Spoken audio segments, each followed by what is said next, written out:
It is such a pleasure to be here with all of you this evening. Thank you so much for coming, just allowing all of us to share some of the nuts and bolts in our lives. My name is Rita Peter, and I have had some people ask me if it's a joke on my Facebook because it says Rita Peter Rabbit, but it's not a joke. I used to be Rita Rabbit, and then I met a guy by the name of Craig Peter that lived states away, so we got married and we had a Peter Rabbit wedding. True story. I just tell people that, God must have really had a sense of humor when he brought two people together with those last names. But I'm excited tonight. I want to share a couple of relationship incidents that I feel really gave energy to my failure. And something that's always been important to me as I was growing up was my faith and my relationship with God.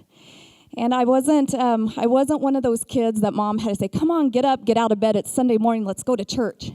It was just something that I was the first one up, and I was the only one up because I was the only one that attended church in my family.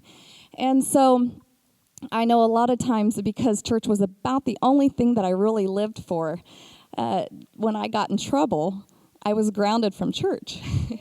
And I have a feeling most of the time it was probably my mouth because, sometimes our greatest strength is also our greatest weakness. Anyone else know that to be true?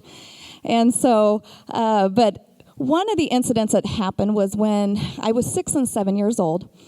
And my parents had divorced when I was 3, and so we had moved from Oklahoma to Illinois. But my mom really wanted to have my dad see my first year in kindergarten. And so we moved back to Oklahoma, and it just happened that they couldn't get along, I guess, or whatever. So we moved back to Illinois, and I went to a couple other kindergartens and finished out there. But I remember when I was 7 years old, I must have been in Oklahoma visiting my dad for the summer.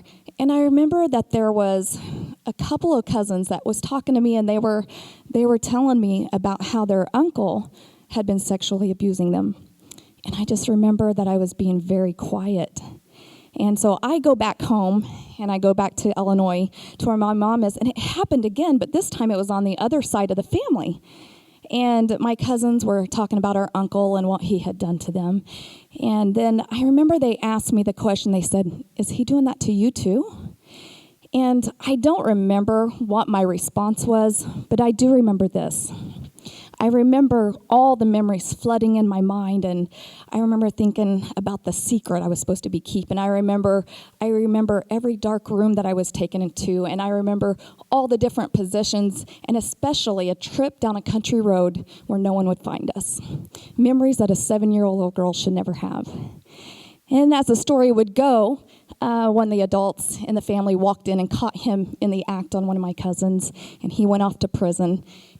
And some of the adults that were asking me questions, I can remember them saying, how many times, Rita?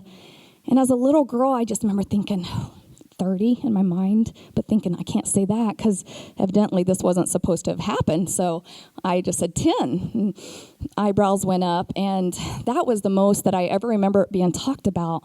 And I remember I know it was kind of out of mind, out of sight, and all that, because no one ever talked about my experience with it.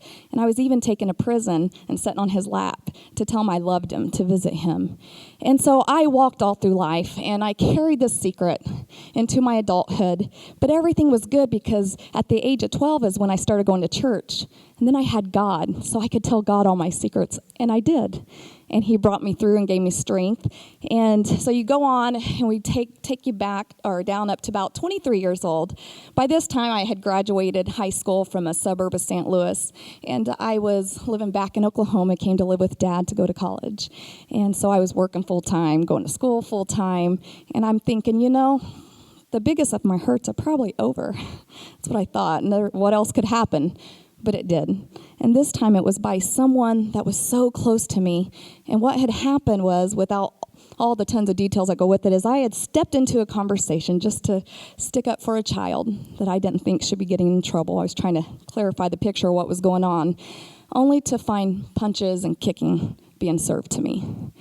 And I remember when I got up off the floor, It wasn't my body that was hurting, although there would soon be bruises that appeared and minor bruises and abrasions all over. My head didn't hurt where they grabbed my hair and threw me down to the floor. It was my heart. My heart was broken because I couldn't understand how someone that was so close to me could do something like that to me, someone that's supposed to love you so much. But again, I had God on my side, and he was my strength, and he brought me through. And so I remember I just started to pour myself into ministry, and I went to church even more, and I loved church. And I was a director over a couple different departments. I volunteered with stuff. I even started a deaf ministry in there somewhere, and also got legal guardianship of a teenager. She was 15, I was 25 at the time, and it was a family situation that if family doesn't step in and help, who's going to do it, right? So I did that, and so my plate was very full, still going to college full-time, going to school full-time. And I remember everything was fine until I was about 26 and 27. And then the straw that broke the camel's back was this. I had always dreamed of that one person that God created just for me. And I knew that everything was going to be okay once I got married, because that yearning for all the relationship, the strong, good relationships that I was craving for my life, I knew, everything was going to be great. But the problem was he was nowhere around. And so I would look and I'd watch. I'd see friend after friend getting married. And some of them I'm thinking, why are they getting married? I didn't understand. I'm thinking, God, you forgot me. I've been pouring my heart and my soul into your kingdom and your work, and I kind of felt like I was skipped.